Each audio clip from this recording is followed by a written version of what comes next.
ভাইরে ভাই, স্নোর মধ্যেও আমাদের ক্লাসে যাওয়া লাগতেছে। এখন কিছু করার নাই, দেখেন কি অবস্থা। বাবারে বাবারে বাবা, আজকে সকাল থেকে একদম পুরা স্নোতে অবস্থা খারাপ হয়ে গেছে। আর ঠান্ডাতে পুরা লক হয়ে যেতেছি সব, কি বলবো আর। ওফ, একটা জিনিস ভালো লাগে কি, মানে স্নোর মধ্যে একটু হাঁটাহাঁটি করতে ভালোই লাগে। আর দেখেন আমি স্নোর জুতা পরছি, এই যে একদম পুরো অবস্থা খারাপ হয়ে গেছে। আল্লাহু আকবার।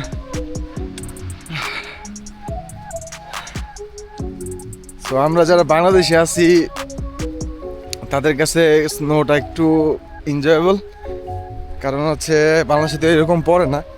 তো সেই জন্য আর কি এই জিনিসটা আমিও নিজের একটু ফিল করতেছি যে ভালোই লাগতেছে আর কি। যদিও অনেক প্রচুর ঠান্ডা, বাট হচ্ছে অনেক ভালো লাগতেছে। অ্যান্ড আজকে হচ্ছে বছরের প্রথম আর কি স্নো পড়তেছে।